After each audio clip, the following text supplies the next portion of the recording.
Devinez qui est encore dans la merde. Yeah.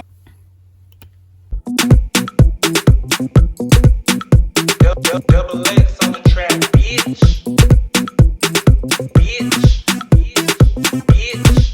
Aujourd'hui, je vous fais une petite surprise. Je sais que ça fait des mois que je vous dis ouais, je vais faire mon premier story time sur l'histoire au chalet et tout, mais quelque chose de pire s'est présenté et je voulais vraiment vous faire le story time pendant que c'était chaud, pendant que j'avais l'énergie de débattre.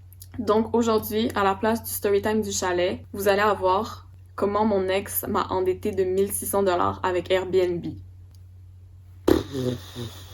C'est la première vidéo sur ma chaîne, j'espère vraiment que vous allez apprécier. N'oubliez pas de partager, laisser un pouce en l'air.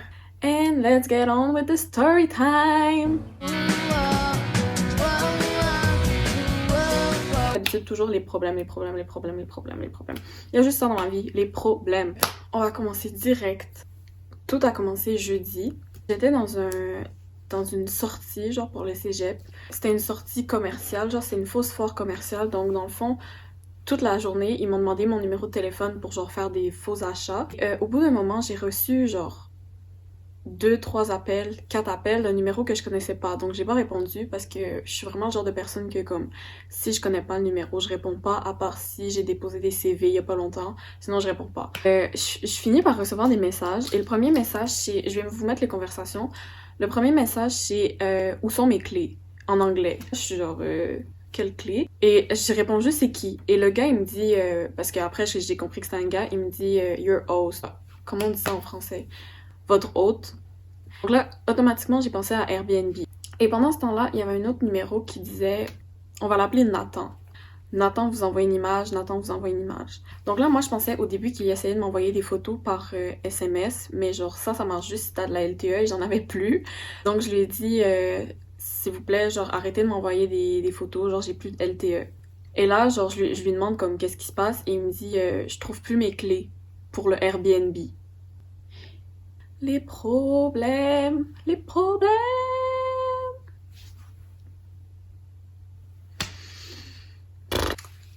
J'ai tout de suite pensé à un truc. Tout de suite. Plusieurs mois auparavant, j'ai donné à mon ex un compte Airbnb. Le compte Airbnb ne me servait plus. C'était pas ma carte d'identité qui était sur le compte. Il n'y avait pas de mode de paiement enregistré. Dans le fond, le compte était vraiment vide, mais il était vérifié parce qu'il y en avait besoin. Donc, je lui ai donné. Et quand j'ai reçu les messages de Nathan, j'ai tout de suite pensé à aller voir le compte Airbnb, dans le fond, pour voir s'il y avait quelque chose, s'il se passait quelque chose et tout. Je me suis connectée. J'ai découvert une conversation complète avec la personne qui est sur mon compte maintenant et Nathan.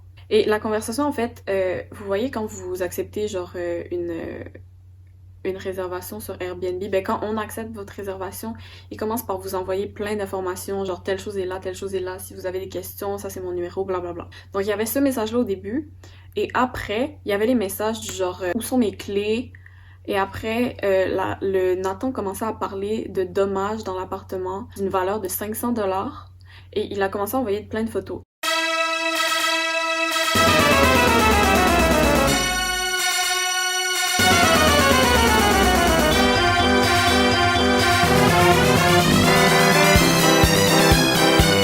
Non, c'était vraiment sale, genre c'était vraiment sale, mais est-ce que ça valait 500$? Je veux dire, la seule chose qui était détruite, c'est genre une plante. Je sais pas si la plante valait 500$, mais en tout cas, genre je trouve que un bon ménage et genre ça aurait été réglé. Mais je donne pas raison aux gens qui étaient dans le Airbnb d'avoir fait ça, mais genre 500$, je trouvais ça vraiment exagéré. À la fin de la conversation, en fait, la personne disait au monsieur, en fait, Nathan, il réclamait vraiment 500$. Il était comme, ouais, les dommages, ça vaut 500$. Non. La personne sur le compte a dit, ok, c'est bon, on va se rencontrer aujourd'hui à 9h, je vais vous donner les 500$ et il n'y aura pas d'histoire plus importante que ça. Donc là, Nathan, il fait, ok, parfait, vous êtes mieux de venir, sinon je vais porter plainte, blablabla.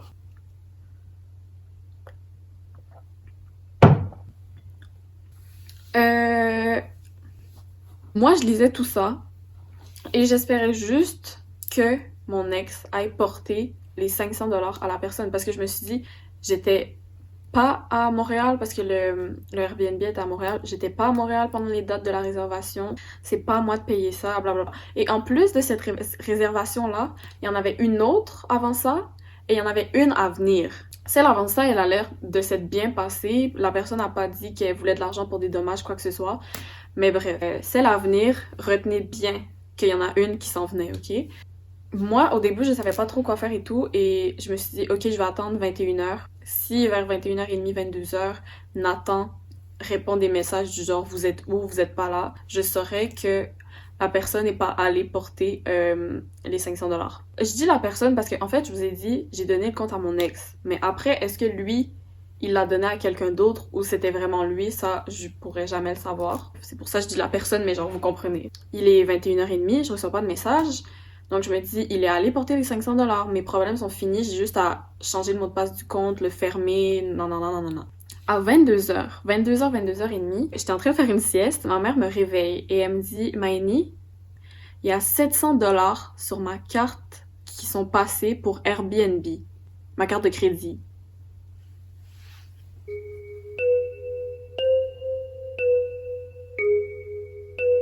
Moi,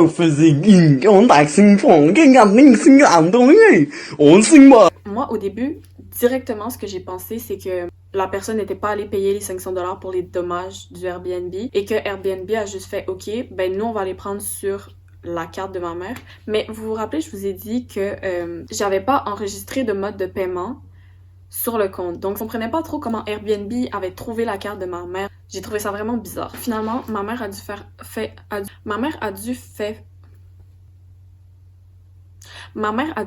annuler sa carte. Donc, en ce moment, elle a plus de carte de crédit jusqu'à dans genre une semaine, elle va en recevoir une autre.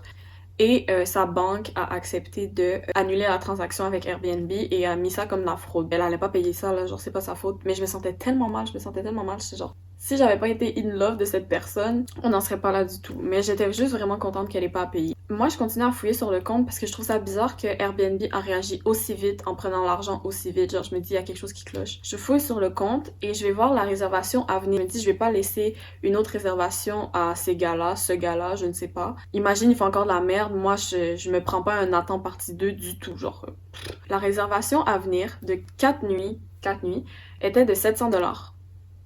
Est-ce que vous faites le lien? C'était pas le soutien technique de Airbnb qui a pris 700$ sur la carte de ma mère. C'était la personne sur mon compte, peut-être mon ex, sûrement mon ex, qui a fait une nouvelle réservation sur la carte de crédit de ma daronne.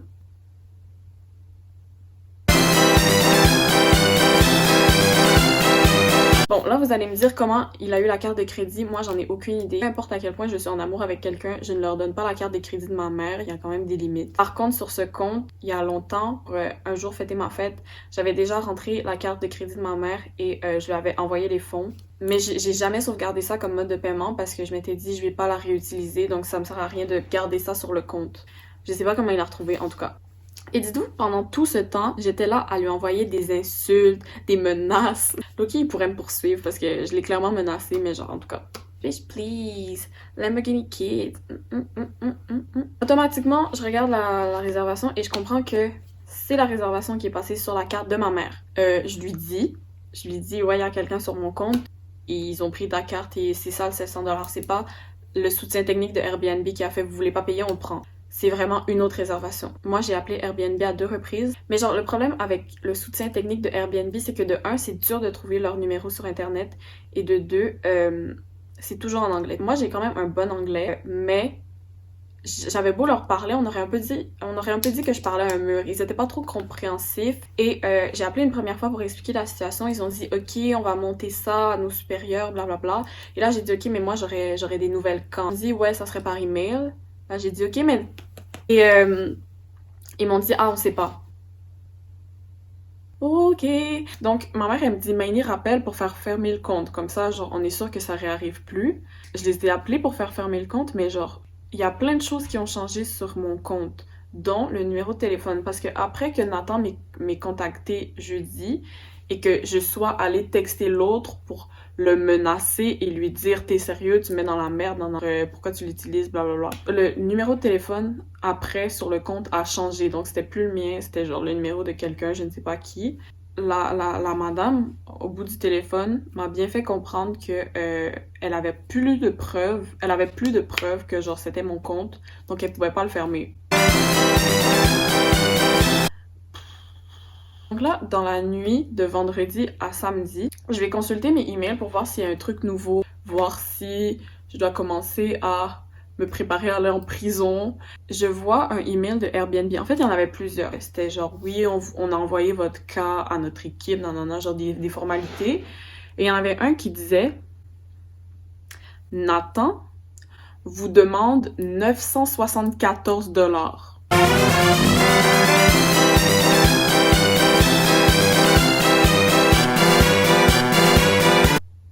Apparemment, le fauteuil coûtait 600 $ et il est ruiné. Je sais pas s'il est vraiment ruiné parce que les photos, genre, la qualité est pas très bonne.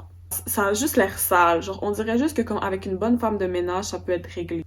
Mais je voudrais pas être la femme de ménage, mais genre, ça pourrait être réglé.